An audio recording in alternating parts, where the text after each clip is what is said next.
Hi everyone, Velvet here, and I have some stories for you today. But before we get started, can you please do me a huge favor and like, comment, and subscribe? It'll really help the channel out, and it'll get you more videos like this every day. Let's get started. And our first one comes from TA Singh LR Mattress. Am I the beehole for refusing to sleep on a single mattress on the floor and leaving two friends in an uncomfortable situation? My group of friends and I decided to travel during Easter week. In total, we are 7 people, 3 couples and me. When we considered this trip, 3 months before, a couple, Logan and James, both 30ish, said they wouldn't go, so we looked for a house with 3 bedrooms, and not 4 as usual. I have no problems with them, by the way.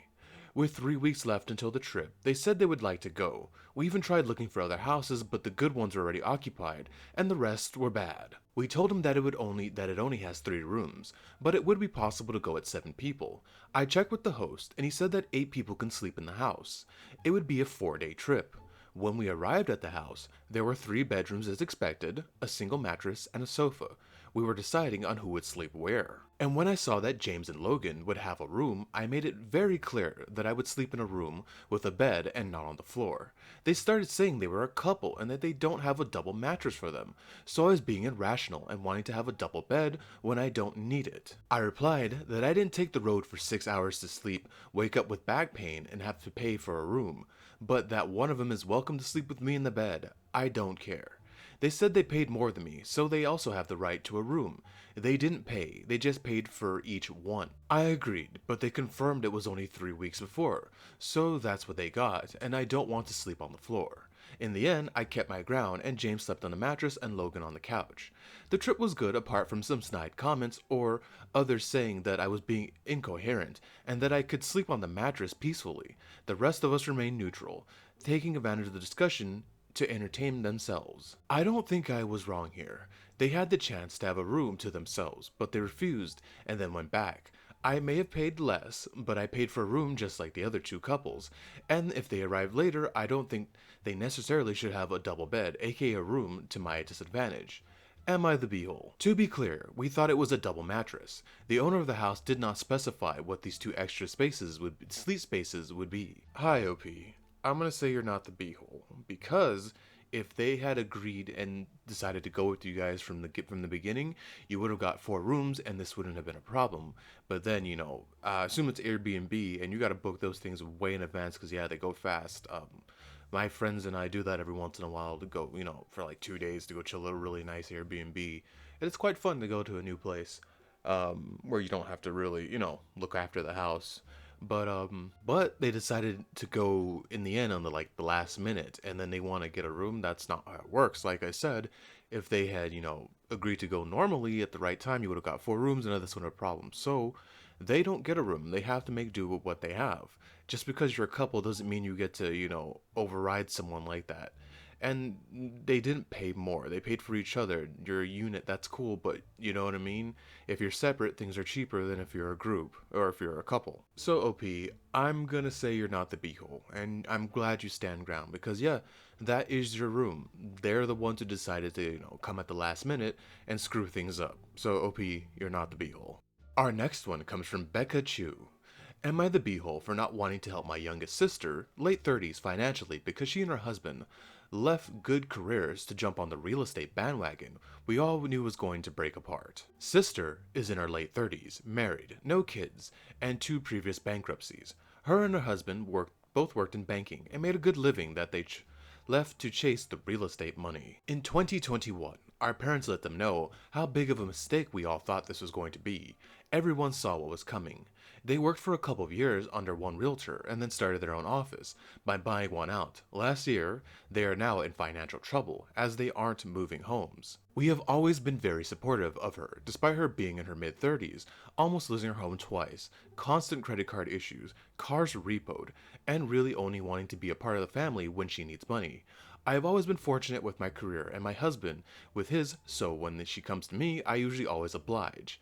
But I don't want to this time. An example of how it goes. When I loaned her money 15 years ago, when they were losing their home in 2009, after they both lost their jobs due to the housing crash of 2009, my husband and I lent them 50K, oh wow, to be repaid as they could.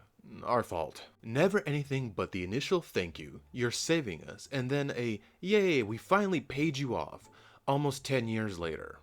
It was as if we owed them this money, and it was our honor to lend them the cash to them, free of charge, and at repayment plan was comfy for them. Later we found out our parents lent them a sizable loan that they haven't paid a cent towards. Last Christmas, after not seeing him for 5 years, and their arrival being somewhat of a surprise, the conversation moved towards real estate. Things got a little heated when our father asked them about the market and how that was affecting them. On cue, they blamed everyone else but themselves, and how they were, get this, blindsided. Huge eye rolls. Our father ended the conversation with, well, just don't come to your mom and I, or Becca Cho, if you need money again. I didn't tell them that I loaned her money previously. Last week, my sister called me out of the blue and let me know that due to everyone else's fault but her own, as it's always been, they can't make the numbers work and could use a lift.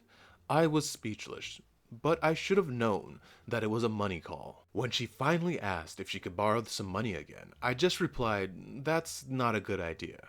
I should have said 1,000 other things, but that's all I could muster up. I explained to tell her that it's not a good investment for us because her track record with us, and the banks asked why she ignored all of us through the real estate journey. As she hung up, she said, you and your husband are really beeholes. So, am I the beehole? We have the money, she's family. She did repay us, but I don't feel like I owe her anything. Hi, OP. You are not the beehole. That little part at the end tells me all I need to know about her. Her calling you beeholes like that when you guys graciously gave her 50K that she took, what'd you say, 10 years to repay? And she's mooching off her parents and all that. And honestly, I would feel for her if she wasn't making stupid decisions and she just got dealt a bad hand. Sometimes you just get screwed in life, you know what I mean? And then, yeah, as family, I'd be there to help. But you guys told her, hey, this isn't a wise thing to do to go into real estate. It's gonna pop. And she still said, screw you guys, and went with it and left her nice little banking job with her husband. You know what I mean? Can't. Okay, so I don't know anything about real estate, like working real estate, but can't you do that as a side hustle while you still work your normal job? And then if real estate, takes off and you're making really good money, that's when you ditch your normal job? I don't know. Someone with real estate knowledge might know in the comments, but I'm not sure. But OP, that is your money. It's up to you if you want to, let someone borrow it. Uh, if I went through the same situation as you, I wouldn't because that took way too long for repayment. 10 years, jeez. And she's got to learn from her foolish mistakes and decisions that her actions have consequences. And if you guys bail her out all the time, she's gonna keep making stupid moves and disregarding your guys' input because you gave her good input. And it's not, like I said, it's not like she couldn't do that on the side. You know what I mean? So OP, not the beehole. Keep your money, and she needs to figure it out. And our final one comes from Optimal Bobcat 9079. Am I the beehole for refusing to buy the engagement ring back off of my ex? So I, a 23-year-old male, recently got out of a relationship with my ex-fiancée, Mara, a 23-year-old female. We were together for 3 years and engaged for 4 months. I called off the engagement and eventually broke up with Mara due to her cheating on me. Oh well, I already don't like her. And lying about various things unrelated to cheating. I think people deserve second chances, but my final straw is when I found out she had been cheating on me with her own stepbrother. Ooh, wow, that's I guess those things on those certain sites are real, huh? And I knew I had to walk away. In a nutshell, the breakup was a very volatile one. There were lots of arguing and her trying to bargain with me, and I asked her to leave my apartment. My family was very disappointed when they found out. My parents really wanted me to marry Mara. When we first started dating, my mom gave me a family heirloom ring to propose to Mara with. I don't get this tradition, I guess, with the ring. We don't have that in my family, but let's get back to the story. Its value is sentimental. It's not made of any particular expensive materials like gold or diamond. My mom is now asking for the ring back, but I never got it back off of Mara. Once things had cooled off, I did ask Mara for the ring. She asked why she should give it back, because it's not your ring, it's a wedding ring and you're not getting married. Sorry, hinting that she wanted payment. I offered her $40. What, you You shouldn't offer her a damn thing. And she demanded 300 plus my laptop and PS5 and threatened to pawn the ring. Then, OP, I would have told her to sit and spin, but let's get back to the story. I called her bluff and said she's getting 40 or nothing, she should get nothing. She said have it your way and shut the door in my face, and she's pawning it. I explained the situation to my mom. My mom was very angry that I didn't immediately pay up your mom's an idiot, sorry. Tamara, and get it back by any means necessary, and asked if my laptop and PlayStation were more important than a family heirloom. Yeah, if it's a ring that has no real value, yeah. A laptop with all your personal information and a PS5 that's not cheap is worth more than a dinky ring. You can go buy her another ring. Your mom is weird. My mom would have been like, my mom also would have told her to sit and spin. I told her that Mara probably wouldn't have given it back anyway, and is likely lost or pawned it by now. She demanded that I contact my ex immediately and offer what she wants. Wow, your mom is terrible. I told her no, and that I'm not doing it on principle.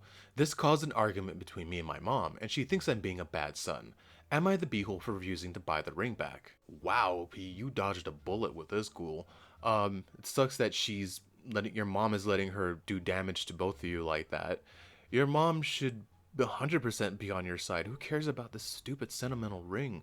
Yeah, I love technology, so a laptop and a PS5, don't really care for Sony nowadays, but you know what I mean? Those aren't cheap compared to the ring. I'm pretty sure they're worth more than a ring that isn't made of any precious metals, doesn't have gold or diamonds or anything like that. You could just buy her back another ring for, hell, you could probably get a better ring for cheaper. But I'll say this, OP, do not give in to that evil wench like that. Don't you love that? She's the one who cheats on you. She does all the bad things, and she's like, okay, now you paid me to get back the ring. The ring is it's not a gift. It's a promise where you promised to marry me. But she was extremely unfaithful with her stepbrother. How cliche. OP, I think you can contact the cops, right? And like take her to court and all that. She's probably, like you said, she probably has pawned it, so she's probably gonna have to come up with the cash and pay you. If your mom is so hellbent on it, let the mom sue her. Because if I were you, I would just let her keep the ring. Who cares? It's nothing special. I never got this whole thing of, oh, it's a family heirloom ring. Give it to. I don't get that at all. It's weird. Don't have that in my family. If you guys have it, that's cool. But it's not for me. So, P, you are not the beehole. You would be the beehole if you gave in and gave her $300, a laptop, and a PS5. That is insane. Your mother is insane too. She needs to take a step back and like look what's going on and have your back, because you shouldn't have to capitulate to that ghoul. OP, not the beehole. Thank you so much for staying with me to the end of this video. Can you please do what I said in the beginning and like, comment, and subscribe? It will really help the channel out, and it'll get you more videos like this every day. Velvet out.